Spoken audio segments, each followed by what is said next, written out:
Managing your finances doesn't have to be complicated. I have been tracking my income, expenses, and overall finances using this powerful Google Sheet. Also, I got few requests on this particular topic. So today, I'm going to show you exactly how I track my overall finances. All right, so we are in the screen. So you can see the all-in-one personal finance solution. So this Google Sheet has helped me stay organized, save more, and stick to my financial goals. So I'll explain everything to you. It might look a bit overwhelming, but don't worry about it. So starting with number one step, this is the intro tab. Everything is given there. The first step you do is set your currency, whatever currency you are using. So all the common currencies are given anyway, so we'll stick to dollar. So step two is entering the budget year. So we are in 2025, so we'll use it for 2025, and you can reuse this template. So 2026, 2027, for how long you want to use this template, you can use this template. Now next is setting the categories. So basically you'll have the income, expenses, savings, debts, all those categories. You have to set it up in the setup tab. I'll show you, don't worry about it.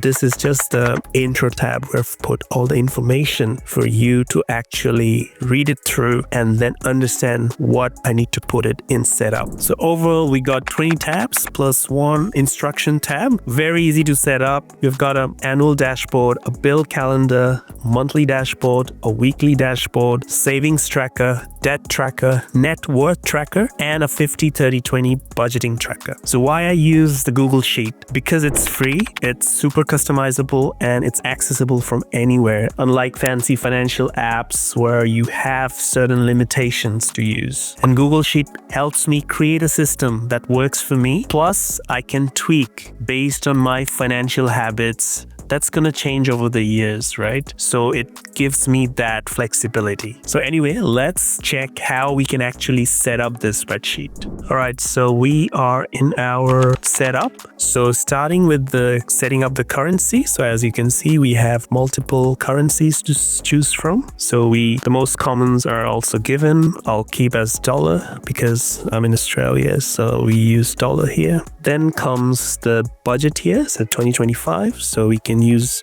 for 2025, 2026, 2027, and so on and so forth. So let's keep it 2025. Now next comes the payment methods. So payment methods are basically the way you're doing all your transactions. It could be through cash, everyday account, your savings account, your investments account, or your credit card. So all the payment methods that you have, you put it in that. If you have even buy now, pay later, whatever you have, you put them in the payment method. Next is setting up your categories. So this is very important. This is probably the most important section of the template. Here you put all your categories of income, expenses, the bills, the savings, investment, the debt. And on top of that, subcategorize, like from your expenses, what's the needs, what are the wants, what are the subscriptions, all those things you put into this. So once that's done, we move on to the bills and subscription setup. Here we put the bills and the recurring payments that you know that you have to pay. So we put the due date and the bill amount. It's gonna automatically generate the calendar. So in the calendar section, you can see based on whatever I've put. So Spotify is on the 27th. You can see in the calendar it's 27. My Apple payment is on the 8th and my gym membership is on the 15th. So it reflects immediately on the calendar. Next come the debt setup. Here you put all your loans, your debt, could be credit card, personal loan, car loan, whatever loans you have, you put the information here. So the debt, the balance, when it's due, the minimum payment, the interest rate. So this will actually help you calculate all your debt in the debt dashboard. Similarly, in the savings and sinking fund setup, you put your savings, the type of saving you want to save, your goal for that type of saving, how much you're starting with, and how much you want to contribute monthly. So here I've put emergency fund for investment and traveling. For you, it will be different.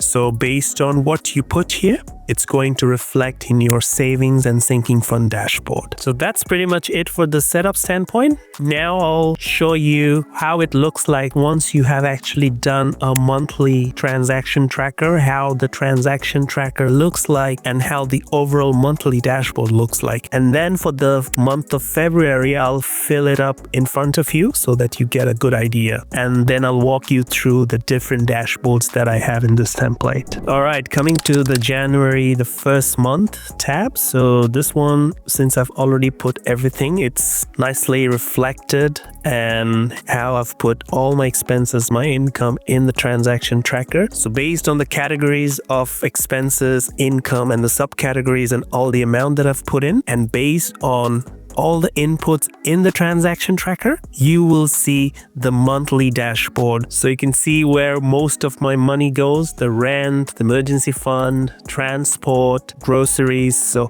all my 20 spending categories are listed according to the highest percentage. So it's a very nice way of understanding where your money is going, what are your top spending items, so that you can later on decide or at least understand where you can cut if required. Also, I have the cash flow by payment account, so where in which account my income is coming and how I'm paying individual transactions. So based on the input in the transaction tracker, this will also auto-populate. So after you have put everything in, a nice summarized way of your monthly overall financial situation. Moving on to month of February. So this one, I'll put individual expenses. You don't have to, you can skip this part, but I'll anyway fast forward this just to give you a feel of when you're actually using this spreadsheet, what you're expected to see. Once you put everything on this transaction tracker on a daily basis in the monthly dashboard, you'll see all these sections of that dashboard fills up automatically. So this is the beauty of this spreadsheet. You just have to set it up once and do ritual, like a daily ritual of inputting your expenses, your income, whatever transaction you have, you put it there and everything is laid up, displayed in a very visually pleasing charts. So based on the 2 months of this year's income expense, all my trackings, you can see, and you can come into the annual dashboard and you can see how the dashboard looks like for the 2 months. You can see the total income, total expenses, total bills, total savings I've made, and all these break down in the charts. So this is a very nice and easy way of understanding of your total, your overall annual financial position. Also, you can see your monthly income, your monthly expenses, the savings you made individually every month, the investments you've made, the debts you have paid. So everything is very nicely displayed in different pie charts and bar charts, and also your top spending categories. And this view will actually help you stay motivated, and also, if you have to make any changes in your financials, you can look into these individual criteria, individual category where you can get better at. All right, few more to go. Now we'll look into all the dashboards. So starting with the savings and sinking fund dashboard. So here you can see based on what we have set up in the setup tab, here you'll see all the total goal amount, the total saved so far, how much is left to save to meet that goal, and the overall progress of our savings. So this dashboard will give you an exact situation of your savings and also the individual breakdown of how much you have saved so far, how much is left to save, and how many months it'll need for you to reach that savings goal. So the overall in just one single tab just for your savings. Next is the debt dashboard. As I mentioned earlier, you set up all your debt in the setup tab. So based on how you decide to repay your debt, whether it's debt snowball or debt avalanche or the minimum payment, the numbers will change. So how much interest you're going to pay, how long it's going to take, what's the number of months it's going to take. So all those details going to change. These formulas going to help you understand what's the best step forward for you to actually pay those debts. So this is a very important part of the template that will help you to have more clarity on your debt situation. So you have another important dashboard, that's the net worth dashboard. So in this dashboard, you'll understand your net worth. So you set up your net worth goal for the year, and then you put all your assets and you put all your liabilities. So assets include your residence, your portfolio, your savings, emergency fund, anything that has a value, even your car. So whatever assets you have, you put it here, and the liabilities for example, your mortgage, your loan, your car loan, anything that you have that you're liable. So all those liabilities, you put it there, and this dashboard will show you what's your net worth and how much you need to go to achieve your net worth goal for that year. All right, the next one is the weekly dashboard. To be honest, I don't use this much because I manage my finances on a monthly basis, not much on a weekly basis. But if you want to manage your finances in a weekly basis, I think this is a good dashboard to have. So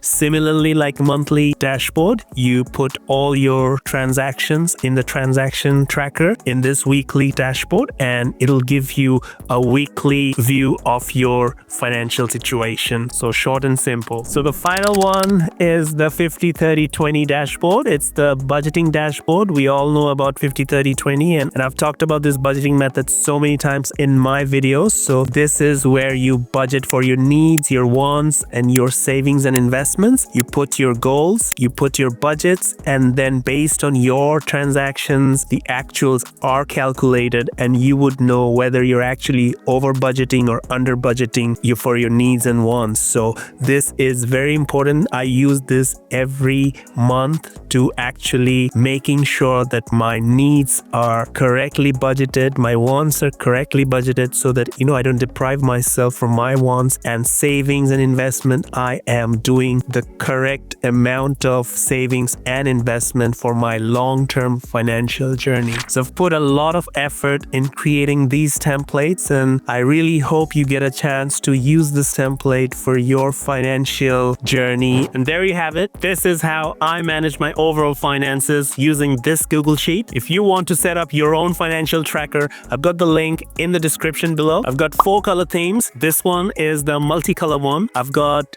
green, the pink, and the dark color one. So I hope you'll give it a try, and let me know in the comment section if you really like it and what are the improvements that you want. And as always, if you like this video, give it a like and share with someone you really care about. Thanks for watching. I'll see you in the next one.